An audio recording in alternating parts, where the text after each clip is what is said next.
Then I'll start out. I'll just introduce or you want to introduce me and then I'll introduce the book, or how do you want to do it, Steve? Um, I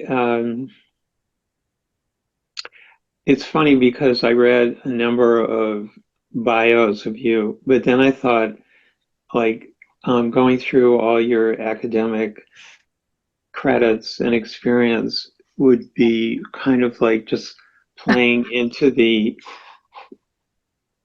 university corporate world that everything makes me feel self-conscious now Okay. because having just finished the book.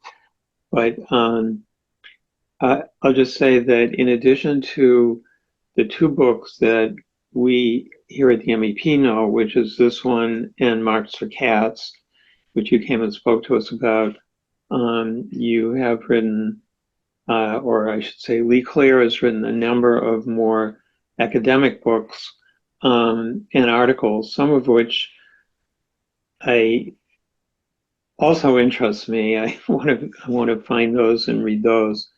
And that the book that we're going to discuss today is autobiographical in some ways, so I encourage everybody to read it.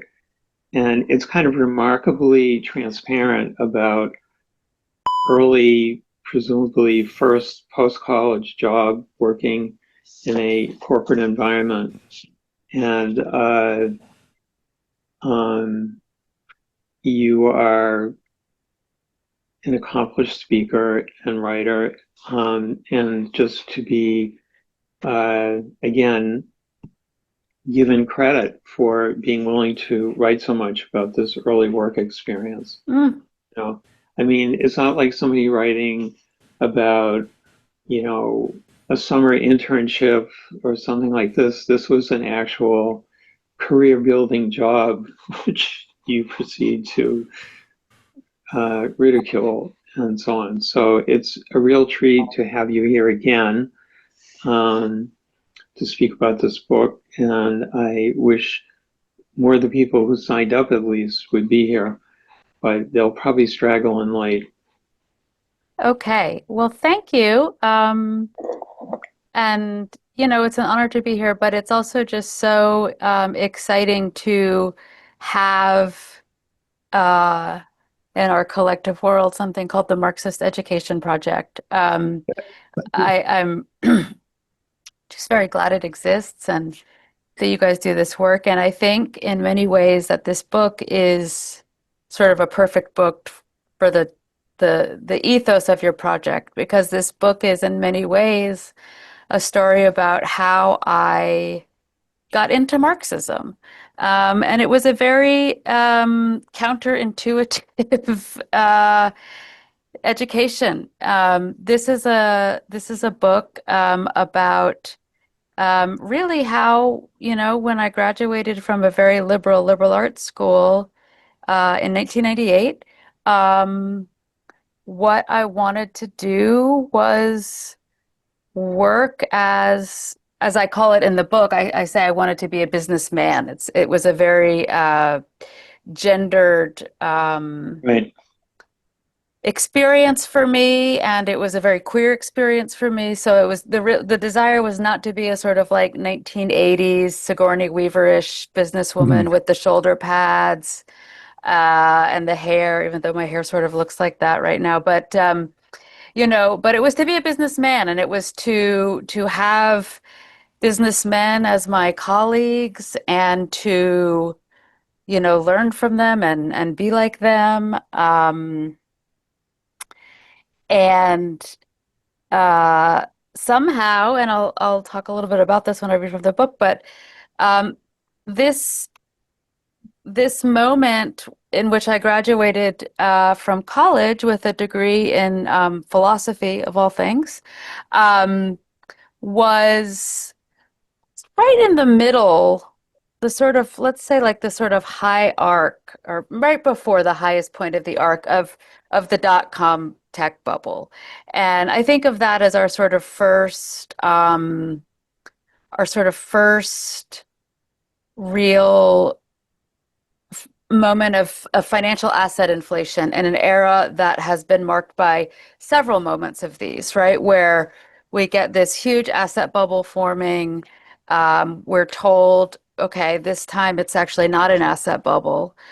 This time the technology is really so different and unique that these valuations are genuine. Mhm. And then within a year or two, it's like, oh, well, no, that they weren't. You know, the technology wasn't that new. The valuations weren't genuine. There was a lot of fraud. It's over. Let's go into a recession, and in a few more years, we'll try it again. And if you think back to the mid 1990s, this is a sort of, wave-like pattern. I think we're maybe in one now with the AI moment. We can think about that and talk about that. But it was very good luck for me because I got hired. I got hired. At this job, and um, I actually got hired for a position quite haphazardly because amidst all the sort of cheer and wonder and appreciation of the dot-coms and the way that the internet and particularly internet commerce would change so many things and produce so much wealth, there was a sort of crisis on the horizon, and that was Y2K. That was the idea that for all the good that technology was bringing, technology itself might contain within it the sort of seeds for our collective undoing. Um, and just looking at people's faces, not to be, overly judgmental, but it seems like we're all old enough to remember this, right? But when I give this talk to a younger audience, it's it has a very different sheen to it. The idea that in the late 1990s, huge swaths of public opinion thought that we might have a sort of techno Armageddon at midnight um, on December 31st, 1999.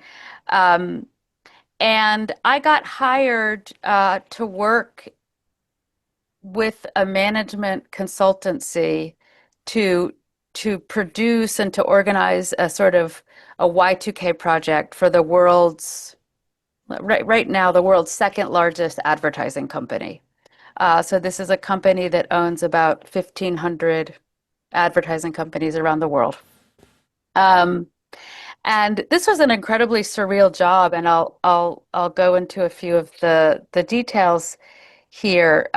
But the the thing that stuck with me as I continued to watch, millions of dollars be spent and people fly to Johannesburg, South Africa for 20-minute lunch meetings. And I actually began to be one of the people who would fly to Johannesburg, South Africa for a 20-minute lunch meeting, was this sense of like, this can't be how global capitalism works. Like, I must have stumbled into something truly exceptional.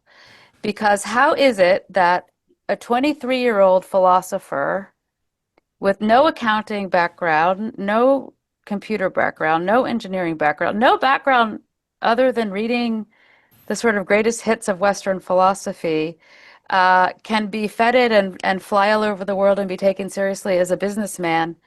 Um, but I was. And I started while I was in this job to take notes, thinking that if this is an exceptional experience, that I want to have notes about this. And if this isn't an exceptional experience, but this is in fact an indicative experience of just how corporate global capitalism works, then what the fuck is it? And what are we doing? How is this possible? I also want to have notes.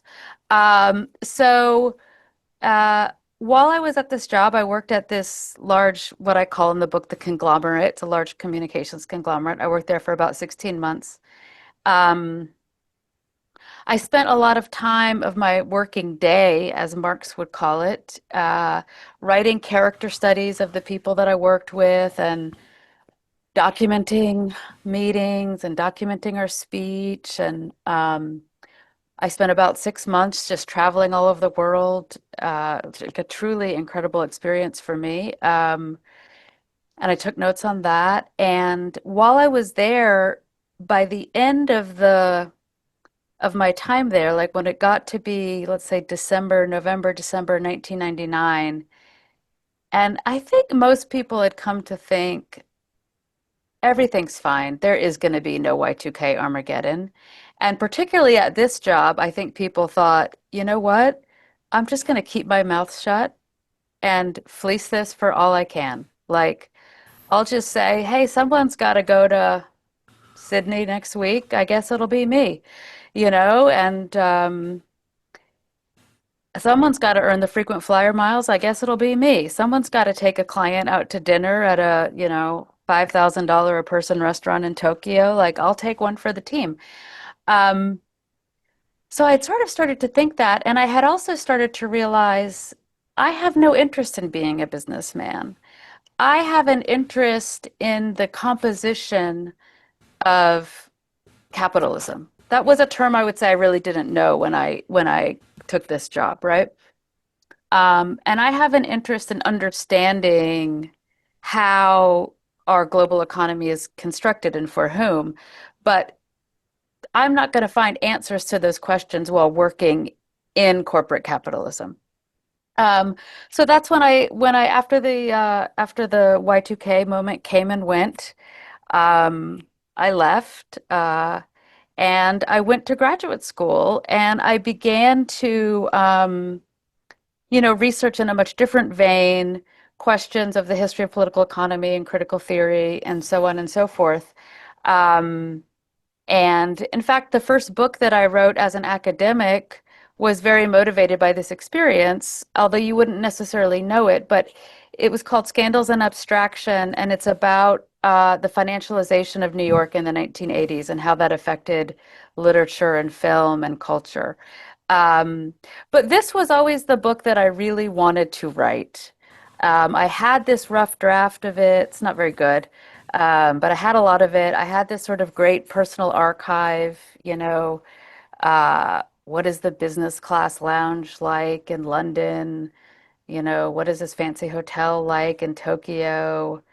Um, and I think writing the book Marx for Cats, which is a book that is a serious book of trying to ask questions about interspecies Marxism, but it was also a book I had a lot of fun with, sort of freed me from the heaviness of a lot of academic discourse, particularly academic discourse about political economy. And what I also realized in working on this book, Marx for Cats, is what I want more of is like Marxist humor writing and Marxist comedy and Marxist fun. And, I'd love to read a Marxist sports newspaper. I like to watch sports, but I can't stand reading the, sort of dry corporate sports analysis. I love stand-up comedy, but aside from Vijay Prashad, I don't think there are many Marxist stand-up comics, So I had this archive, and many of the experiences are sort of truly surreal. And I thought this is a book that I can write uh, as a kind of Marxist comedy. This is a book that can talk about the economy, talk about corporate work, but can also be fun and can be funny. And so that's something I tried to do. I had a lot of fun writing the book. It's a very interesting process. If any of you are writers or just creators of anything, whether it's, photography or music or sculpture, whatever it might be, but to write something in your early 20s and have it sort of sit with you, like a guillotine hanging over your head, like for 25 years. Oh God, I should really get back to that. Um, and then return to it and write it again. That was a really interesting process. And in the book Fake Work, I quote from the book version that I wrote when I was 22 or 23. Sadly, out of about the 300 pages I composed, only about 400 words are sort of retrievable. But it's a joy to have a different version of myself, that's sort of available. And a version of myself that was quite genuinely interested in inhabiting a worldview that today I just find so I mean, destructive, dystonic, dysmorphic, like name your upsetting adjective. Um, so the writing process was also very interesting, and I'm happy to talk about that. Um, and the book came out, it was published by Haymarket. It came out in June. Um, and the responses have been great. I've gotten so many emails from people who have read the book and who have said it really speaks to a certain kind of working life in the capitalist North, um, in a way that is both critical and made me ask questions about what I'm doing, but also quite engaging. And that was really one of the goals of the book. One of the funniest, but also sort of most uncomfortable moments of the book came, I have anonymized the company for which I worked, and I have anonymized everybody's names, my colleagues who I worked with. And I'm no longer in touch with any of these people and really haven't been for, 25 years. But this summer I did a book launch event in Bushwick, and on the train ride home, the event went really well, and I had a lot of fun. And I was looking at my phone, I was checking my email, and I see this name that I can't quite place, and the subject heading is the real name of the company for which I worked. And I sort of thought like, oh my God, like, is this it? It's been cleared by legal, but like, has somebody, and so I open it, and it's from this woman who I literally haven't thought about in 25 years and had very little interaction with while we were working at this company. But she had the cubicle next to mine, and I'd pass her at the photocopier and retrieving the free Diet Pepsis. Pepsi was a client, so we had so many Diet Pepsis. Uh, and she said, I found your book, and I read it all. And she said, I disagree with your characterization of some of the people, but you really got the sense of the place right. And I really enjoyed reading it. And I'm now an analyst, a business analyst for Northrop Grumman. That's the defense contractor. And she said, and I read this book and I thought how completely differently our lives have turned out. And she just said, congratulations on developing your own philosophy. I do think you have a point. I think most corporate work is fake. Have a nice day. And it was a very sort of poignant moment, one, because I hadn't offended her in any way, and I try to be very generous in the book with my colleagues and what it was like to work with them. But I also want the book to be able to speak to people like them, as well as people like the Marxist Education Project. I mean, that's my sort of utopian goal for the book. So I see Rob's hand up. I'll take a question, and then maybe I'll read some of the book a little bit, and then maybe we can take more questions and have more of a discussion. Yeah, Rob. I just wanted, I guess, really more a note and a short question, but the way your former colleague reacted is maybe one of the reasons, like, I own your book, but I haven't read it because I feel, I was like, oh, I don't want to read a whole book where I feel called out. One of my formative work experiences later in my life, 10 years at the city hall, the tier 2 Canadian city I live in. And it's like, oh, this is going to be a lot of, and I'm going to be trying to justify what I did with my life for 10 years. And so it's like, I don't need to read. I got lots to read. I don't need to read this right away. But so she's like, I read the way you describe it as she's being kind of defensive, but kind of acknowledging. But I'm wondering if any people who came from that milieu or are working in that milieu now have come to you and said, yeah, you got it right. Yes, yes. So let me say, the funny thing about this woman, is, I just wrote back. I said to her, thanks so much. It's great to hear from you. have a good life. I mean, I don't know what I said, but a few weeks later, she wrote again, and this time it was a very long note, and Do tell. she said, I haven't been able to stop thinking about the book, and what you've done in developing, what did she say? Like, she kept using the word your own philosophy. You know, she said, what you've done in developing your own philosophy. She said, I haven't been able to do at Northrop Grumman.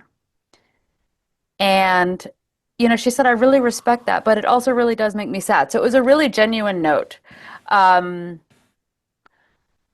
But yeah, I've gotten notes from, you know, like I said, when I started taking notes in 1999 while I was working at this company, it was really with this question of like, is this exemplary or is this indicative? I really don't know. And in fact, I still don't know because I've never worked another corporate job and I don't plan to. And I've certainly never worked another job with management consultants. And I certainly don't plan to do that if they're even still around in 10 years. I think that's a different question. Um, but I have gotten notes from people all over the country, some of whom worked with this consultancy on different Y2K projects. And they said, you nailed it. You got it.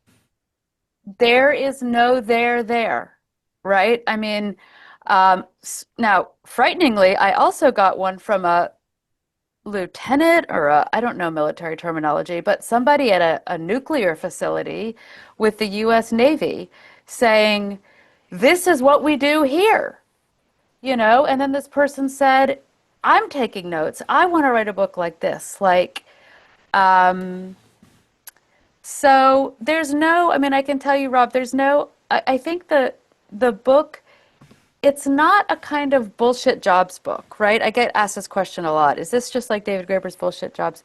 It's not in the sense that this experience for me, as surreal as it was incredibly transformative, you know, and the kind of questions that I ask when studying the history of political economy or different moments of financialization of the US economy or the relationship between, you know, moments of capitalist accumulation and the sort of cultural worlds and practices that are produced in response to it. These questions are questions that, in a way, this job provoked me and encouraged me to start asking. So I mean, one of my genuine hopes for the book is whether you are a, you know, manager at a tier two Canadian city or the U.S. Navy or Northrop Grumman Was minor was. functionary. Was, okay. Was that, or is the hope of the book is that this is a way to have a new conversation with yourself about what this kind of work is and why we do it and how we do it. This book is not to shut the door on working lives at all. If anything, I think it's, you know, it participates in a tradition in Marxist practice and analysis of sort of workers' inquiry of like, write down what it is that you do every day. Just talk about what it is that you do every day. What do you do? How do you do it? For whom? With whom? How long does it take? Where does it go? Um, and that, in a sense, is the beginning of a different kind of political conversation, I'm just which impressed you're able to say all that without mentioning dialectic. I don't know if I use the word in the book dialectic.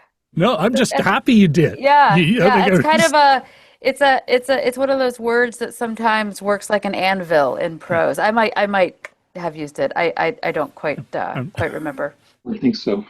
You don't think so? I don't remember it in the book. I don't think so. I don't think so.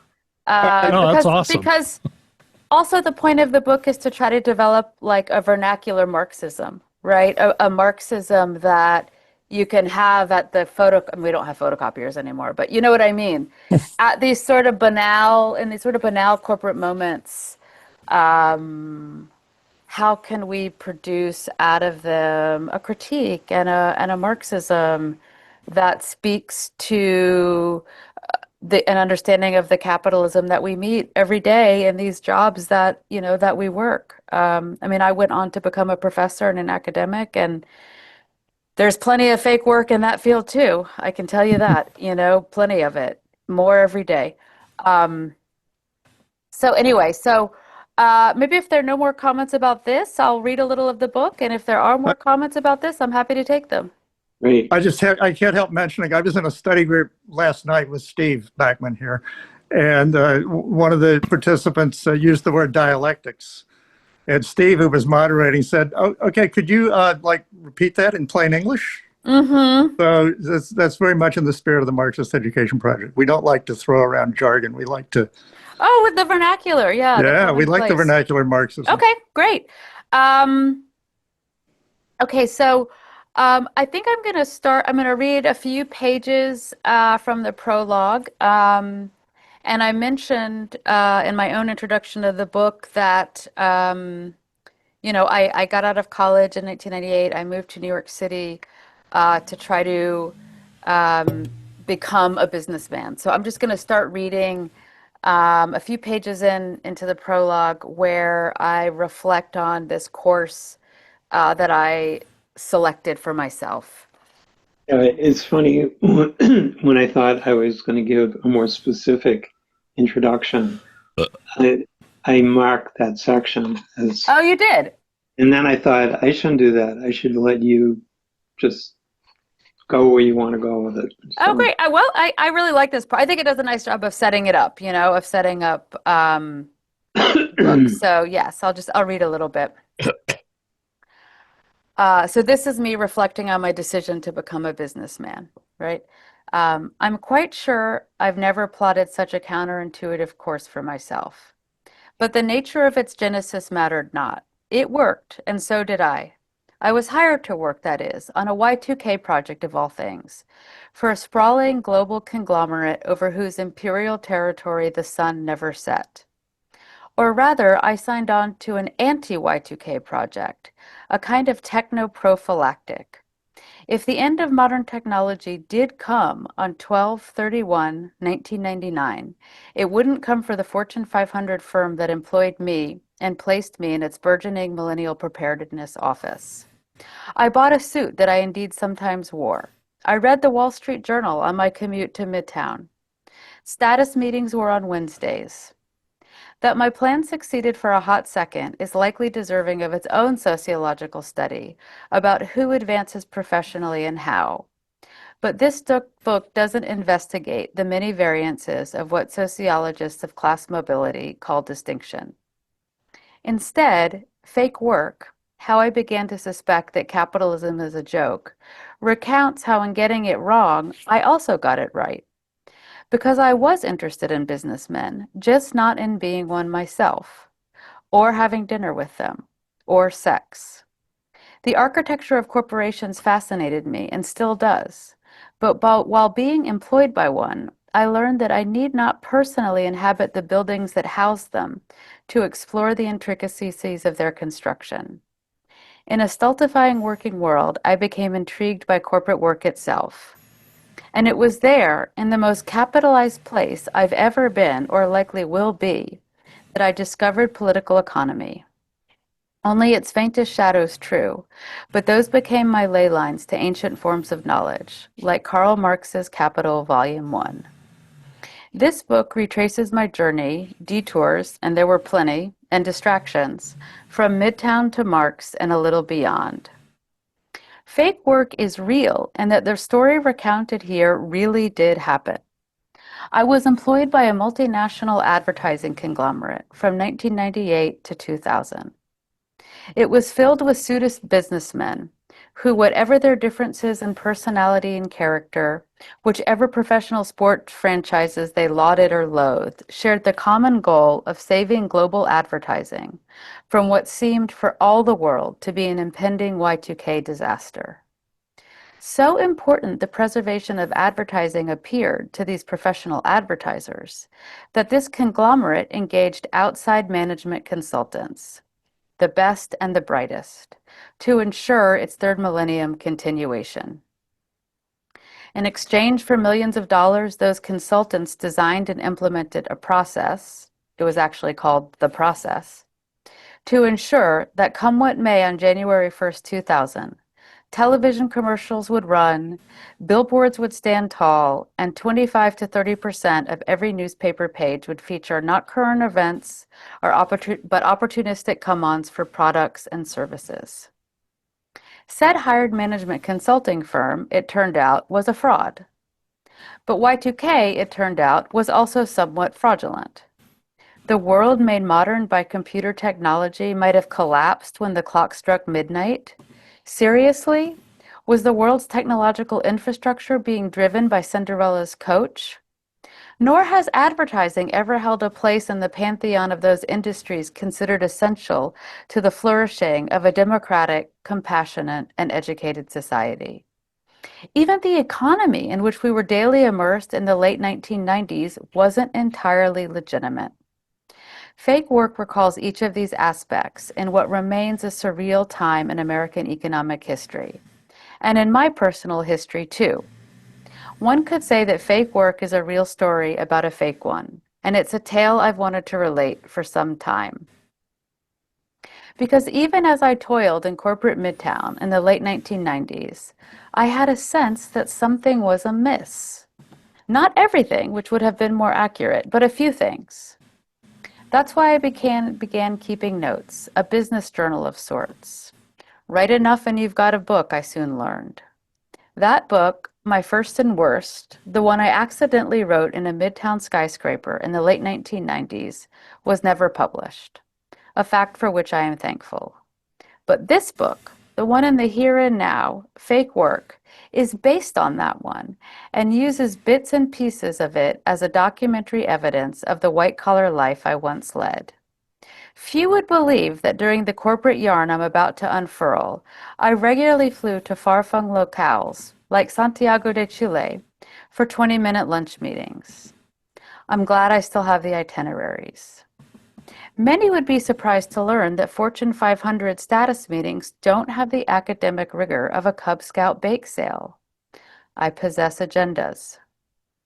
More than evidence, though, in that original manuscript, I collected experience, namely that of seeing the global economy splayed out across the planet as a formaldehyde-doused rat might be on a high school lab table. Stomach exposed, extremities penned, ready for dissection. It was never my intent to wield a scalpel. I don't even eat meat.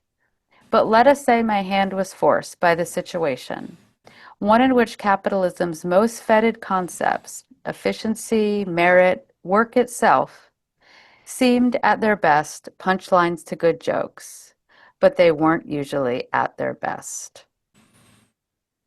So maybe I'll stop there. That gives a little flavor of the tone and the writing. It's sort of preparatory. It doesn't yet get into the daily grind of working corporate compliance on a fake job for a fake project with a fraudulent consultancy.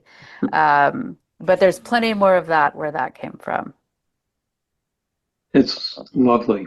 Thank you. I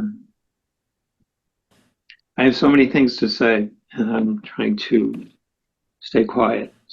And others here have comments or questions. And Eric, hi, welcome. All right. I have some stuff I could talk about, and I could keep it brief, but it's really a kind of a change of subject. But I think it might interest some of you. I was a professor of mathematics for 35 years, and then I retired. And around the time I retired, I was starting to lose interest in mathematics for reasons I won't go into here. And I was starting to get interested in something like Marxism, something a lot like Marxism, except I have a short attention span. I don't read much, so I have not read much of Marx. I've read little bits of a lot of articles that a lot of people have written, and those people had read Marx. And I guess I listened to a lot of lectures on YouTube, maybe even more than I've read articles. And so I started writing my own view of the world. And my first attempts were kind of long, like 40 pages. But after a while, I started making it shorter. And my most recent versions are 2 sides of a third of a page. And that seems to be a good size for handing out leaflets at protest rallies. So that's what I've been doing lately, is revising my leaflet and then handing out copies of it at protest rallies. And the title of the leaflet for the last few dozen revisions has been Why We Must End Capitalism. And let me just read you the last sentence. Give me a second to pull it up. Let's see.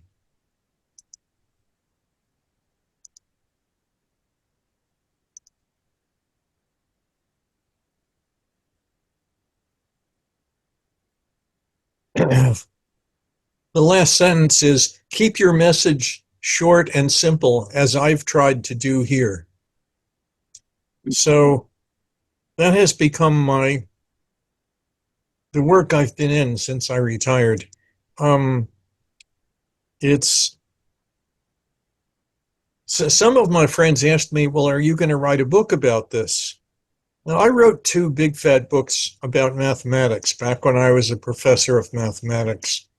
But somehow I just don't feel that's what is needed here. I feel our society has gotten a short attention span. And so just keep your message short and simple, as I've tried to do here. That is my what is it? My recipe for how I want to write. So, okay, that's all I have to say. I think we'll take a couple comments and then let Leigh Claire respond, but I see some parallels in what you just described to, except many decades later in life, to the path that Leigh Claire went on. So pretty interesting. I felt that there is some parallel, though I couldn't put my finger on what it is. Well, if Leigh Claire doesn't, then I will. But let's see if anybody else has a comment or two. A thought has been going through my head as you were talking, and thinking about the late 90s as a historical moment, and just kind of well, as somebody who had been a very active socialist for 15 years up until the late 80s, it just felt like a time of ennui and disorientation and almost, despair that capitalism seemed to be just robust and rolling along and life was great. And, I had a job, I had a tech job. I was involved in some of the meetings to think about Y2K at a performing arts center in New York. And it seemed that, the technical side of things had already been pretty much resolved, but that the people who were running around with their heads on fire really didn't really have any clue about the technical side of things. They were just concerned with insurance, with covering their ass, with what if the parking gates don't work on Monday, that sort of thing. But then the disjunction between that moment, Y2K on the one hand, which was a big nothing, and 9/11, when history comes roaring back with a vengeance, and suddenly we're in a completely different world. And the sense of, I have to be careful what I say here, it wasn't a sense of relief by any means. It was a sense of horror. But on the other hand, it was, okay, this is a world that I can understand, that I can engage with. This is a very odd form of class struggle. This is nationalism. This is politics. So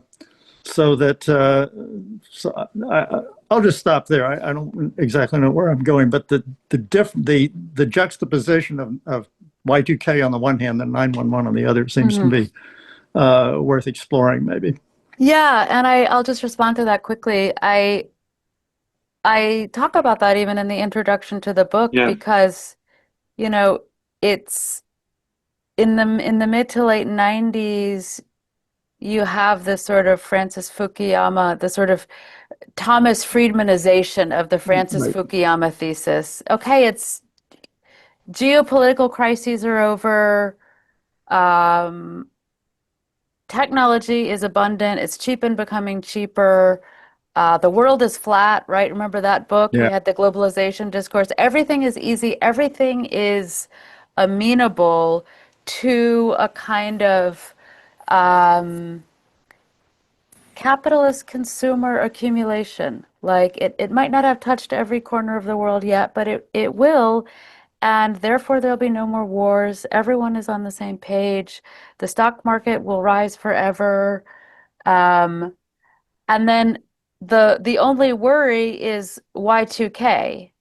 But of course, that wasn't the worry. Everything else was the worry, right? I mean, so in a way, Y2K is a kind of it sort of reminds me of, the late Fred Jameson's great line, history puts its worst foot forward. Y2K is a kind of like farcical rehearsal for a crisis that doesn't come when it was planned to come, but crises never come when they're planned to come, right? It was planned to come, it didn't come, and then in the celebration of the crisis not coming, multiple crises come, right? And I do think that's been when I introduced the book, I talked about, okay, we've had these sort of asset bubbles, these financial asset bubbles every 5 to 7 years for the last 25, 30 years. But we've also basically had endless imperial war since 2002, since the invasion of Afghanistan, shifting location. But yeah, I think that's really true. And I think it's funny, Fred, because, it's one of the locating these moments of you say you don't know whether to call it like appreciation or joy that the class struggle returns. I would sort of note an appreciation just of historical irony and of the possibilities of reading and understanding history itself. I mean, that's was certainly something that was with me while writing this book and while living this life. I mean, because when the dot-com economy finally crashed, it's like this consultancy that I was working for, they were the ones cooking the books. They were the ones shredding the documents. And they had been the partisans, the absolute believers in this. So there are interesting moments of shifting perspective and I think historical irony, definitely. Let's let a couple of people, let's let Emily and Roland comment. So I I also remember Y2K. I was working in theater then, and didn't move to New York for grad school until after Y2K and 9/11. And finished grad school, started working a corporate job. I was at the beginning of the call. I've been working in a corporate job for 20 years now, in Midtown, something corporate compliance adjacent. And so and so bringing reading this book, I both identified with the late 90s college graduate cohort situation. I remember that time. I had no temptation to be in the corporate world then, but here I am. And the but also how relevant it is, how relevant the work, the work and your thoughts about the work were. That, I mean, it's been a rough couple weeks at my work while reading this book next to my work. Right. And the work I'm doing right now involves some amount of QCing the work of other people who are also doing my work. And we're all in the process of being replaced by AI, which might be better at doing our jobs anyway. And but only for a certain slice of our jobs. And this book really was helping me kind of give some names for some of the Ah, frustrations I'm feeling about, having spent 20 years like like knowing the bullshit job like element of it, yeah. but also being able to connect it to a longer history of um, this work has existed for a very long time, much longer than even AI. Yes. Makes it feel like the new thing, but it's still an old thing. Yes. Yes. Yeah. I mean, it's interesting. I really relate to what you say. And, one of my, I would say, struggles with the book, but questions with the book, and something that questions I had about the book while I was writing the book, and something I worked on with my editor at Haymarket is, how much Marx to put in and how much Marx to hint at and how much Marx to just leave as a sort of association. But for me, one of the real lessons of that job and something that has stayed with me, from like my first reading of Capital on, which was shortly after I left that job, so in like 2001, is, one of the things that Capital really controls is time and our sense of time and our ability to use our time or not use our time. And this job was about finding tasks to fill an expanse of time. What could we do from 1998 until 2000? We just had to do something. And basically, what we did was just make photocopies and photocopy other people's photocopies and document the photocopies. And but it takes time, and that's what the contest is in so many ways. So I thought what you said, Emily, was really poignant, and particularly when you said I've been doing it for 20 years, because you can do it for a life, you can do it for an hour. I mean, the thing about this work is it's so malleable, um, and but the lesson I think of, one of the real lessons of Marx is, right, who controls the structure of the working day. And I think there's something about the syncopation and the kind of rhythm of the capitalist working day that I hope the book sort of taps into, for people working like, you are. But that also has to be understood as a critique and as something that can be changed, right? And then, of course, one of the ironies of the book is, by the time I end that job, what am I doing with my capitalist working day? Well, I'm writing a book. That's what I'm doing. I'm sitting there working on a book, planning out a different life. So I really appreciated that comment. So I think Roland was also waiting, and I also don't want to lose sight of Eric's comments earlier. And I might even slip in with some comments. Great. But Roland, go Great. ahead. Well, I appreciate the time. If this is Roland, and first of all, maybe I don't. Well, let me qualify my uh, injection here. First, I have not read your book.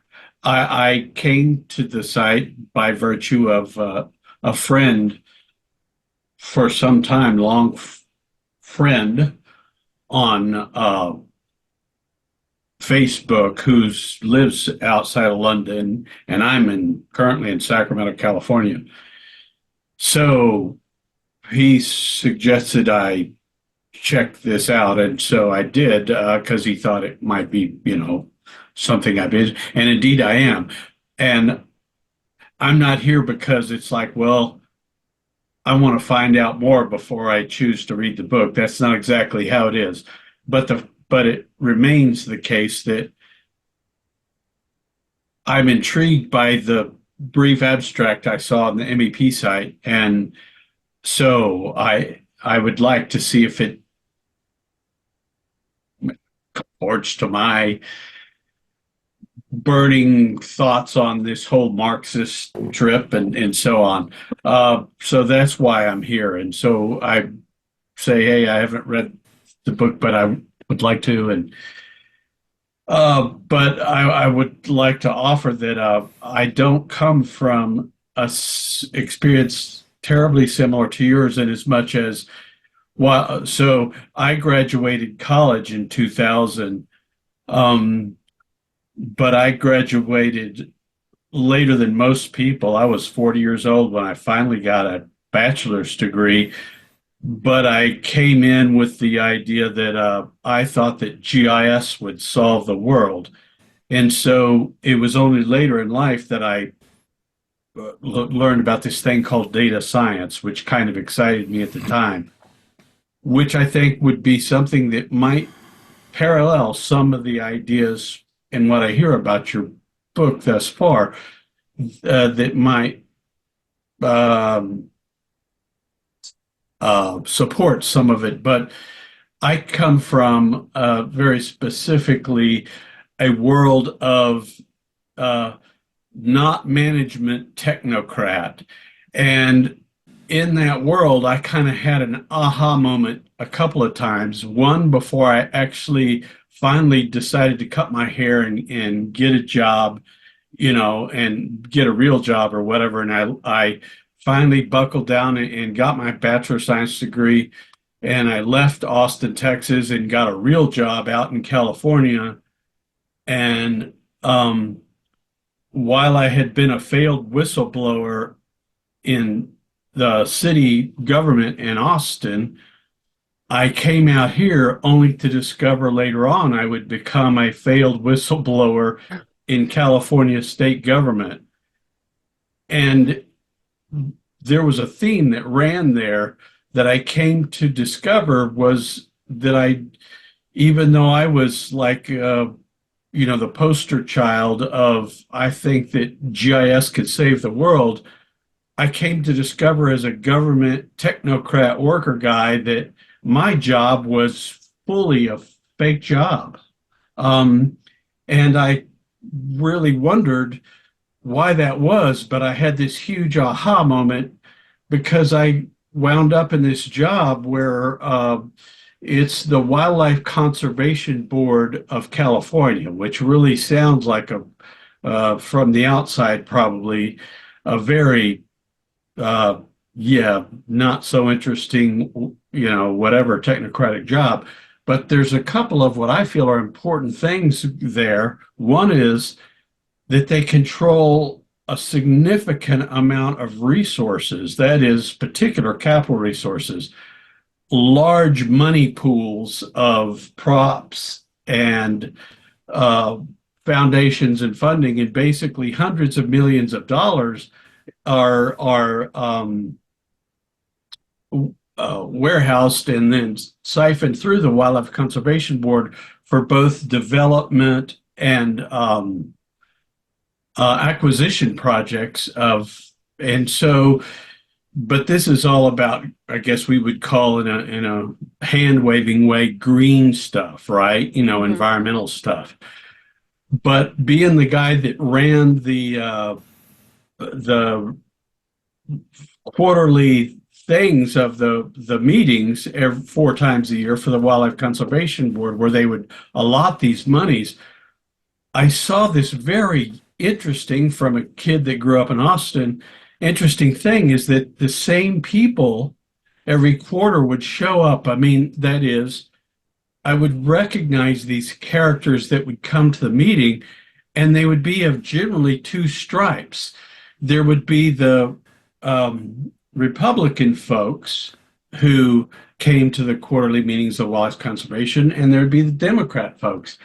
And while they had similar outfits that they wore, they were kind of, in a way, different. And so I could actually pick them out by their outfits, whether they happened to be Democrats or Republicans, but they were both showing up at the same trough for giant amounts of money, ultimately.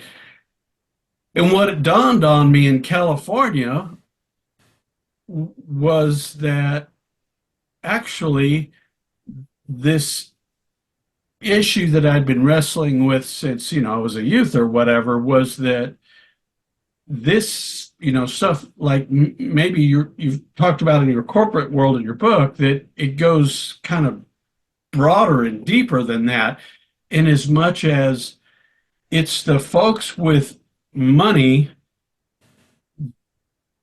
whether they're, regardless of their political stripe, that drive the boat on what we focus on. That is, if you have resources that you acquired from your dad or your grandfather or whatever, if you have resources, a lot to lose or whatever, specifically and mostly real estate, then that will drive what you can agendize as the things we'll all look at and deal with and consider, on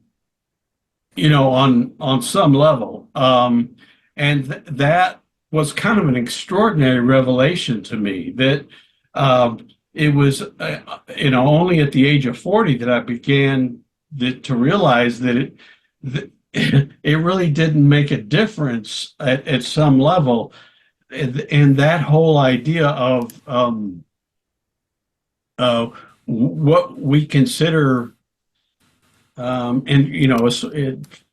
progressive, I don't know if you want to say a small p or a large p, but basically the kind of things that those of us who are interested in Marx might concern ourselves with. There's no agenda by virtue of the capital. It is well beyond the current structure of politics, and I don't know if that's addressed or how deeply it has addressed your book, but I just come from a place of government, not corporate in any context, and I just wondered if that's part of your drive there, or your theme or whatever. Do you get much into government? That's a long question. Sorry. No, that's okay. I'm going to let Rob speak, but I would just say that in terms of Leigh Claire, one of the things you said that you had hoped to do with this book, which was to provide an incentive, not an incentive, but a model or an encouragement, an inducement for other people to talk about their own learning process from in their work. And work is so different today than the assembly line model. But in both Eric's story and in what Roland just described, in very different, from the very different places, people can use your way of exposition to begin their own exploration of what is really wrong with what I have been doing. So, Rob. Oh, I thought you were going to let her kind of riff on that first. I'll let you've been waiting a while. I'll let you speak, and maybe it'll fit or it won't. But then, right. And then Leigh Claire can come back in. Okay. Thinking about what you've been saying, also what Emily was saying, and maybe a bit of what Roland and Eric are talking about. And I asked in the chat, I'm like, I'm a red diaper baby. Marx was brought up regularly and positively as I was growing up. And even as you're talking about the great trips you're having, in your time in consulting, I was like, yeah, good. You know what? To quote my old man, is Robert, there's nothing too good for the working class. You're. This doesn't mean that it's not. I don't mean this as anything goes. Any behavior is okay because you're just a worker in it. But I do think, and another thing that my old man said to me much later in life, I don't know, I was complaining about something, and it was like, Robert, we all serve capital. And I'm wondering if this was ever a point in your, as your journey, and I'm looking at one of your in phase 2, a tepid Marxist. I wonder what that is. I'm wondering if there's any point in your journey where you're going, I don't have to feel guilty about this. Like, I even think about your using work time. I'm sorry, I'm the employer. You're using work time to write a revolutionary tract, you know? Mm-hmm. Why feel guilty? And I'm wondering if you ever went through that arc, or is that something unique to me? I feel like some crazy Christian. It's like, oh no, I grew up with this crap. Yeah, no, Does that make sense? Or it do you need does. me to? It does. Okay. Yeah. It does I think it's, fit with the other comments, so yes, go for it. it's you know, no, the answer to the question is no, I did not feel guilty, not for 1 second, nor have I ever. I felt, Here. that could be my own super ego, undeveloped super ego. But the interesting thing, I think the way that I would want to address that and think about it in terms of like, what do we do every day and how do we do it is, when I first started the job, it's in Midtown Manhattan, it's in a skyscraper. I get told, look, out of the new group of people we hired, like you're the smartest. Why? I have no idea. No one tested me, but you're the smartest. So we're going to put you with these sort of elite consultants. And, I felt very excited and privileged to be there. And then when I saw what they were actually doing, I mean, you have to read the book, but I mean, it's just, there's this one scene where my team leader, my manager says, "Okay, I just spent the week at this management training facility in Florida, and we have this new technique that's really going to heighten our ability to like concentrate and work here." And then she proceeds to hand out these little jars of Play-Doh, children's Play-Doh, and she says, "Just do this while you're working because it'll streamline your mind and we'll be able to make it through this even faster." But even at that point, I wasn't like, what the fuck? I mean, I was too impressed by the situation. And I was just sort of like, okay, and the first business trip I took, I flew to Dallas.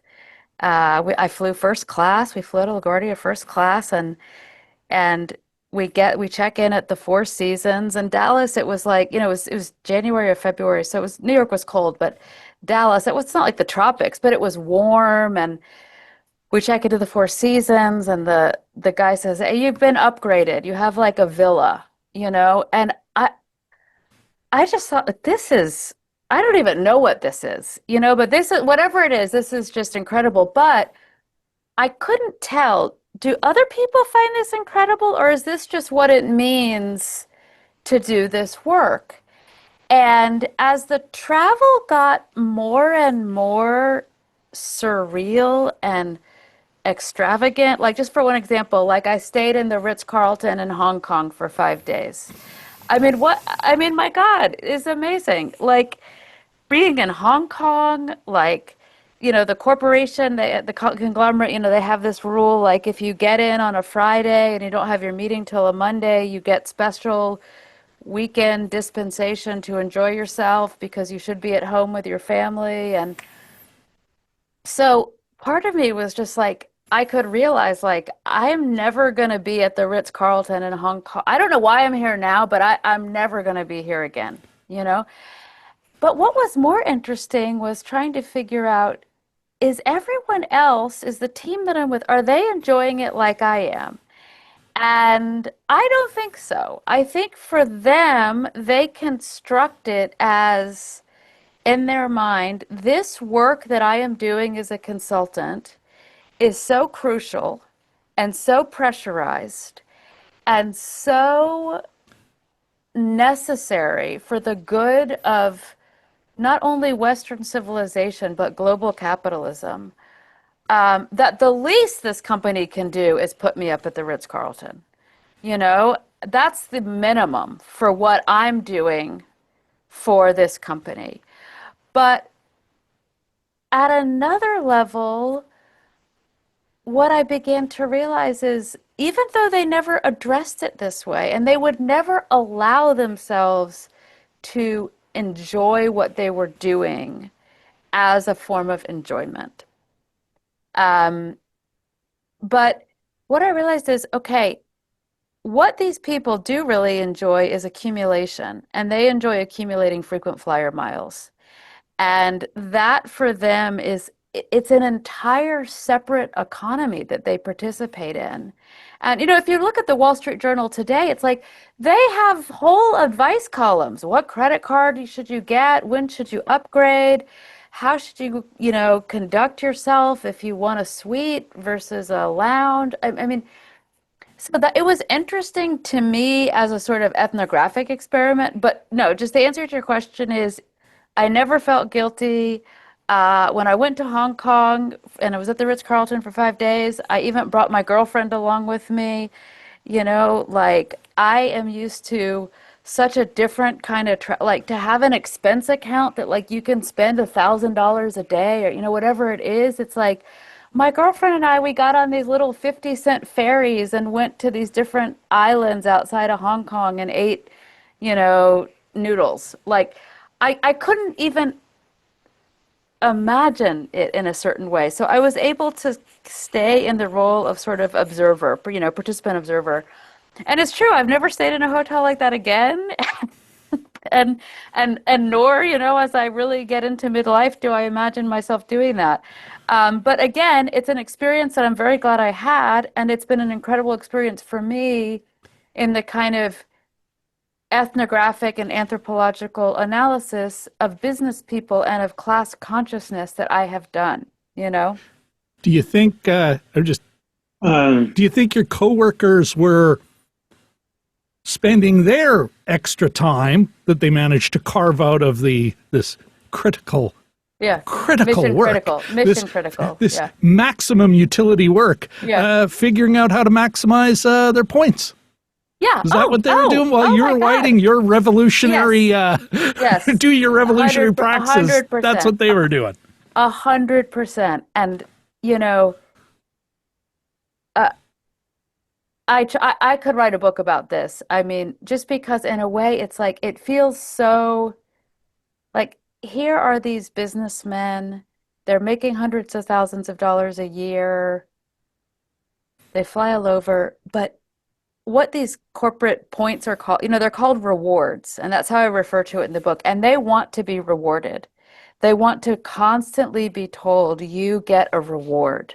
It's not just that you're making hundreds of thousands of dollars a year and your knowledge is so absolutely crucial, but you get rewards, you get bonuses. And that was very important to them. And also what I realized is there's one part of the book where, I mean, there's a lot of random sort of happenstance in the book, but probably the most random and the most happenstance was I had a meeting in the CEO's office.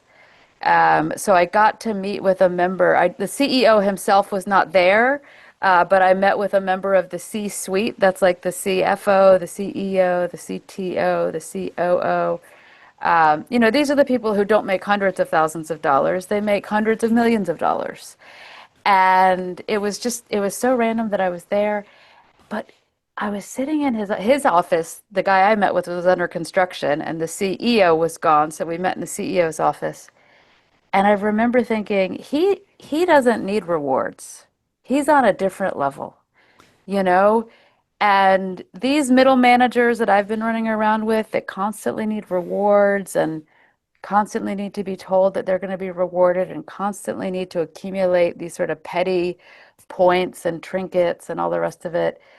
They want to get to this other level. They're never going to get there. And so again, like that was interesting. It was interesting sociologically. I'm gonna let Jacqueline speak. I just want to say I put in the chat a link to View from the Wing, which is I read just for the funny stories of what happens on flights, fights in first class and so on. But I haven't heard of this. Oh, I love this. the guy who started it has been writing it for, I don't know, 20, 25 years, or he's been commenting on it. And Gary Leff, I think is his name, but he was one of the first to help people understand how to maximize their credit card Their stuff their and rewards. rewards. And I also wanted to say that when credit card companies first started doing that, some of the big companies that had a lot of travel made the case that the points should go to the companies and not the traveler. And there were court cases. I don't know if it went to the Supreme Court, but it was a very big deal. Oh, yeah. And just a quick note on that, Steve. So I worked for this global conglomerate, but then that's who employed me. But every day I worked with with Arthur Andersen, these consultants. And Arthur Andersen took all of their employees' points and rewards. And that was, part of the credo of working for these management consulting firms is you can never say anything bad about the firm. But one thing that they did allow themselves to complain about, and they would say, how could they take our rewards? Like, how could they take our points? Okay, So Jacqueline. Jacqueline, I just want to say, Jacqueline is also one of our group leaders, facilitators here. She leads our long-standing weekly literature reading group and always has interesting comments on our other programs. So go ahead, Jacqueline. Oh, Steve, you're so kind. And next week we start reading Aesthetics of Resistance, and we're lucky to have a co-facilitator, Christine McVeigh, who used this trilogy as part of her MFA syllabus. Yeah, so it's going to be really, really great. I just wanted to give just sort of give a personal background. When I graduated from college in '75, things were really bad, so I knocked about in like semi-skilled work. And then the printing thing, it was getting really bad in the newspapers, and the shop steward said I should go back and get my master's and become a librarian. So I did. And the first job I had out of library school was at Gibson, Dunn and Crutcher, which is the major Republican law firm in California. So, I mean, they put me in this like little corner office where I had a view of the bay. I couldn't believe it. Before I'd been working when I'd been working as a printer, I used to sit at my machine and I would see Rube Uris's tea bag, because he brought in one tea bag a day and dried it out between cups of tea and hung it directly opposite my machine. So, I mean, I'm seeing the bay. This is like great, okay? So it was the first time, I mean, I'm a child of the post-war boom, right? My father got into television. Everyone was really basically as the same class as us. But when I go to Gibson, Dunn and Crutcher, I am working with people who are like friends of the Gandhi family in India, right? Go to the funerals of like major world leaders. And Gibson, Dunn and Crutcher, when you talk about rewards, the interesting thing was like the social composition of the place, right? Mm-hmm. A lot of the secretaries were Black women, very, very smart. To be a legal secretary, it takes a lot. But the majority of the Blacks employed were female legal secretaries. The young associates were usually jerks, because they thought that was how they would get ahead. But the guys who were partners were unfailingly polite to me. And I used to they had like this incredible respect for me, which I couldn't, I concealed that I was helping out my union friends on the job. I helped getting Xeroxing cases from the B&A labor relations reporter for them. But there was this real interesting class division going on where the guys at the top who were going to get called in, like to be in advisory committees in government, they could afford to be polite to the staff, you know, and, you know, and some of them did have like military background, were old guys, and like had a respect for people who that kind of post-war boom. But they all came from incredibly privileged backgrounds, and I had never encountered anything like that in my life. One of the associates, her father had been the ambassador to Ireland. My family left Ireland in a hurry, right? So, I mean, the class division in these places is extremely interesting, but I think what you had happen was really a product of the 90s. I don't think consultants are called in as much anymore. There was a real fad in California. There were new age consultants coming in to improve workers' attitudes, and there would be role play exercises. And I got to tell this story. I won't take up much time. But the newspaper union had a strike. We won the strike. Okay, it was great. The examiner management was very upset that there had been so much resentment of the workers toward management. They had no idea people hated the company that much. So they called in consultants to have like little like encounter groups where people could talk about the company and what they wanted. We'd gotten the contract. We didn't want anything more, right? And the poor consulting company went back to management and said they had never encountered such a recalcitrant group of people ever, and that there was no hope of change at all in workers' attitudes, you know. So, I mean, I think it was a 90s fad, this whole thing with consultants. I don't think people are using them as much anymore. I mean, possibly in government, it's really big to have like encounter sessions on like civility and stuff. But, you know, it's like HR consultants now. You're not getting consultants coming in and evaluating the work. I'm going to jump in. And then I have two different things that I want to comment on, which somewhat fit with things that people have been saying. So the first thing is that reading all this, not just as someone who actually worked on software, I do want to say the Y2K problem was a real problem. And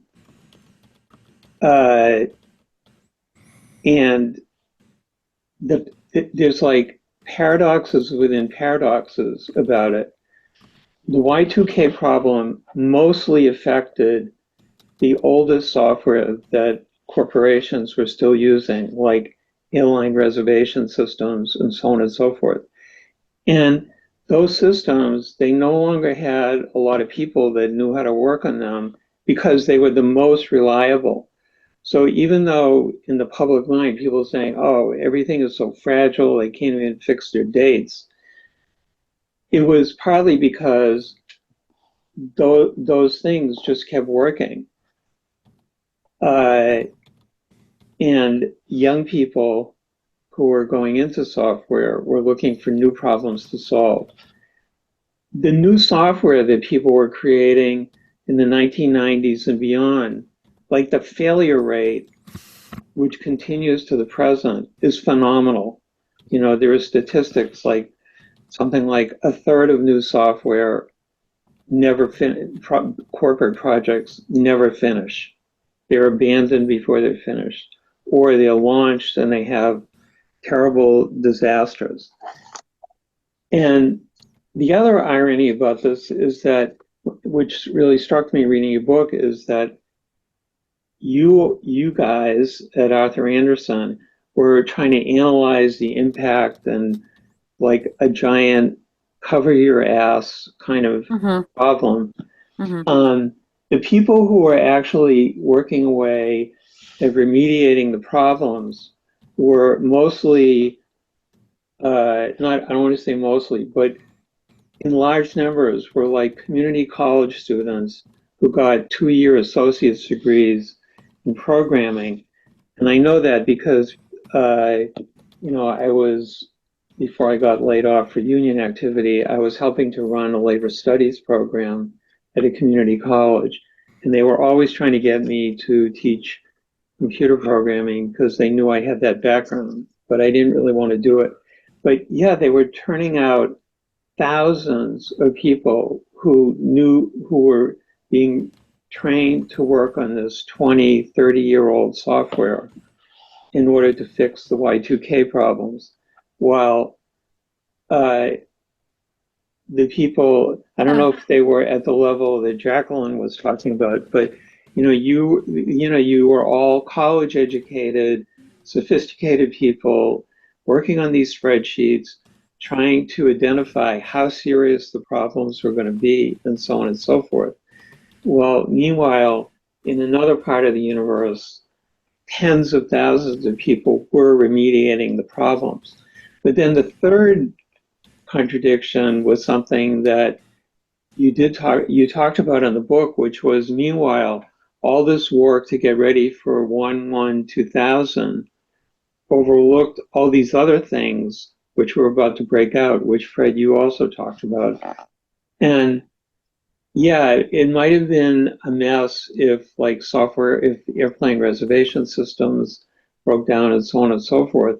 But meanwhile, none of the great minds were getting ready to prevent, all the disasters, the suffering, the starvation, just everything that was that happened soon after 2000. And so at one level, reading the book brought me back to all that stuff which was going through my mind. And what happened for me is that I decided that I would use, like Fred was saying, I was already very politically active. I decided I would not do corporate computing. I would work for unions and activist groups and so on and so forth. But some of the same idiocies repeated themselves even among organizations that were doing good. And,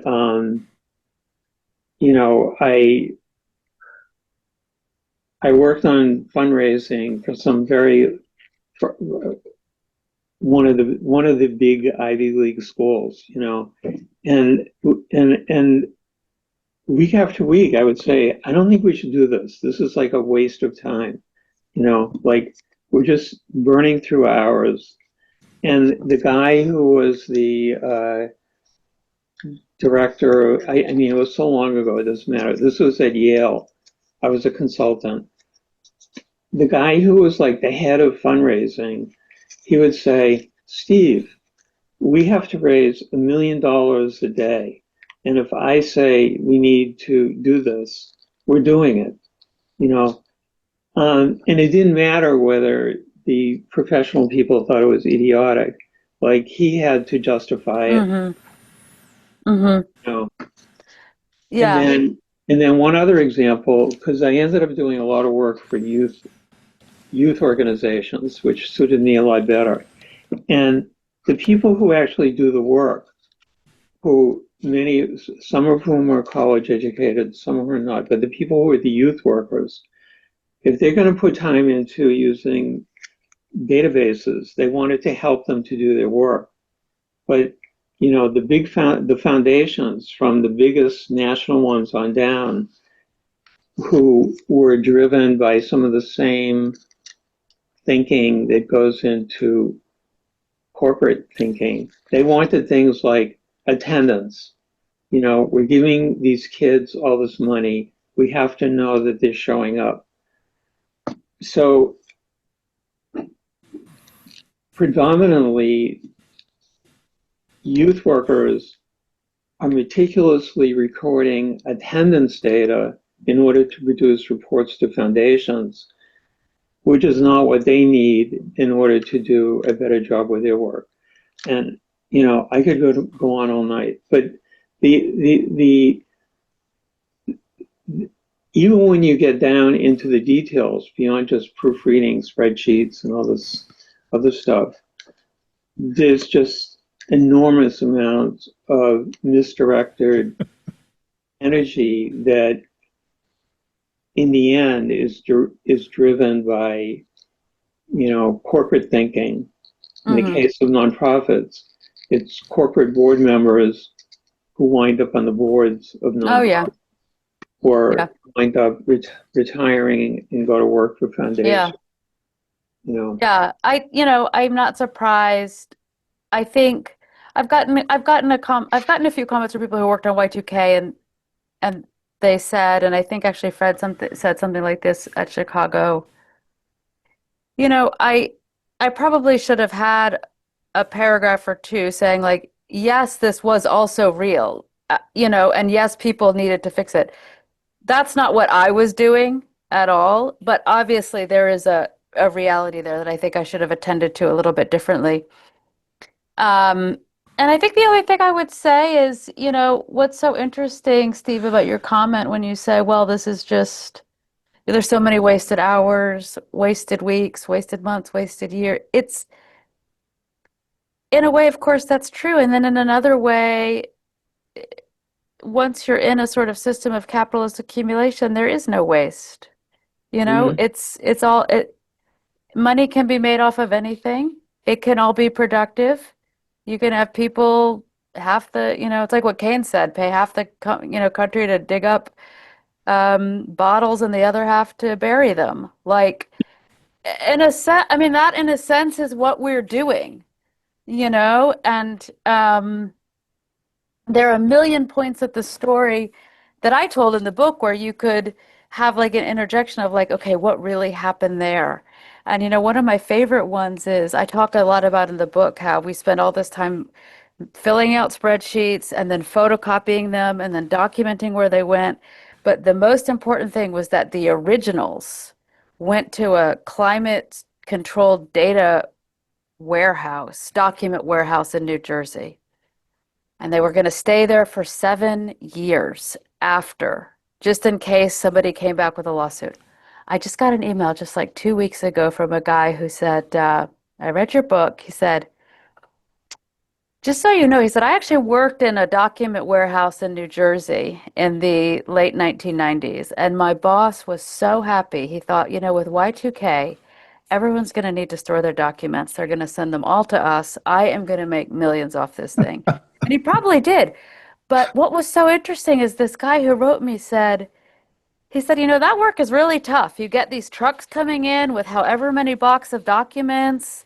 You got to sort them. You have to know where to go. He said, to be honest, most of us were stoned much of the time.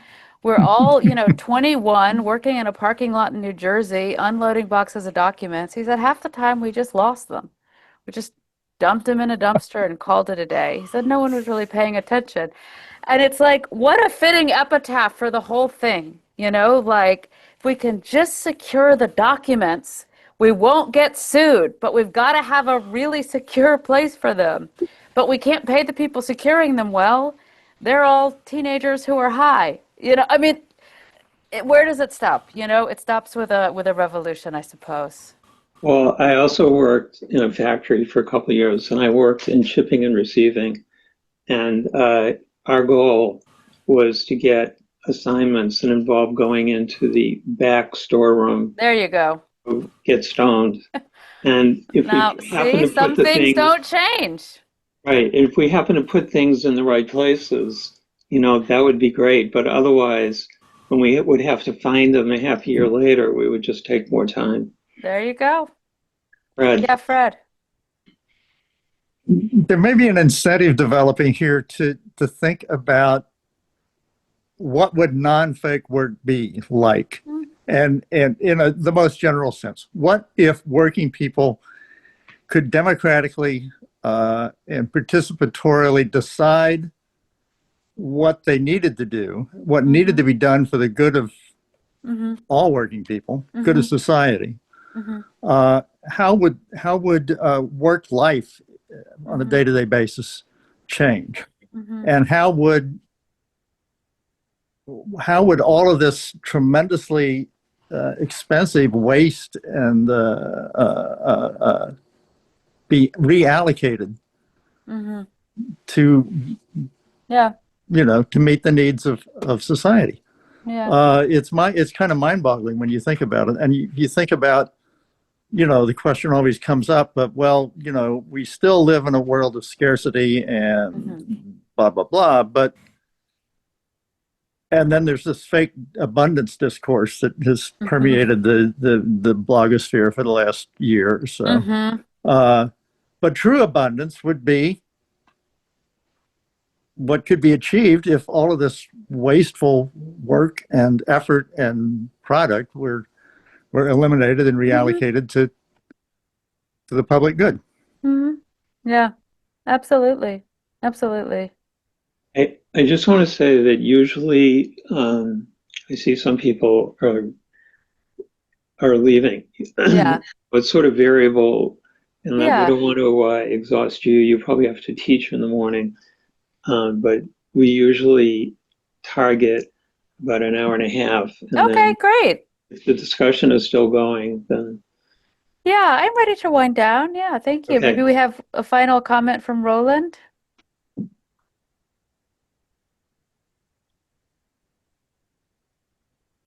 You're muted. Thank you. But it was from your last discussion that I felt compelled to share that. Just briefly, that part of my whole GIS career has been one that, because I worked largely in government, has been one that included, in the GIS world, documentation is sort of a kind of a essential component of it. Mm-hmm. And what I discovered back before I even got into the GIS realm, and it was back in Austin in the mid 90s that I discovered the guys upstairs, from the floor I worked on, and I was in the stormwater management division or whatever, and the guys upstairs were using this thing called GIS, and I was like, "Holy moly, this is the best thing since sliced bread," And it dawned on me that the structural problems that were a problem then in Austin, that is, that they were taxing and feeing citizens inappropriately because they weren't managing the documentation of basic stuff about land development in Austin. They were making gross assumptions about impermeability or permeability for properties and the use of properties and so on. And at the time, I thought that it was, at first, that it was just because they were dumb. But over time, I discovered that it wasn't because they were dumb. They already had an idea of how much, most likely, reasonable estimates about how they should be charging people, but they had a target number of money they wanted to reach. And so basically, before I even got into the GIS realm, I experienced a situation with a municipality wherein they purposefully didn't want to keep documentation because the documentation that they would meticulously keep would prove to be counterproductive. The resources and money and focus and time they would spend on the documentation could come back and bite them because it would show that they would know that they're overcharging people. Mm. This thing that I discovered in the late 90s proved to be not just a kind of a one-off at the City of Austin, but actually, now that I've worked with civil engineers in folks at the regional, state, and so on level, that in government, in particular in government, engineers in particular, because they seem to be keen on numbers, but in general, governments that I've worked with, federal at the Bureau of uh, uh, Indian Affairs in California, state of California, and now, in a county level, they don't want to document because document it is a functional liability. So what you were talking about documenting that, they don't, it's not an afterthought or who cares kind of thing. At your civic level, there are people who are thinking carefully about documenting at all levels. And I can tell you, because I've been there, and they're not documenting very specifically because they don't want to get sued. And this has nothing to do with corporations. This has to do with your city government, your state government, your county government. Mhm. So there you go. Thanks. Point. Well, thank you all. I really enjoyed talking about the book, and I appreciate the invitation, Fred and Steve. And I appreciate again your project. I am so excited that you guys do this and that this exists.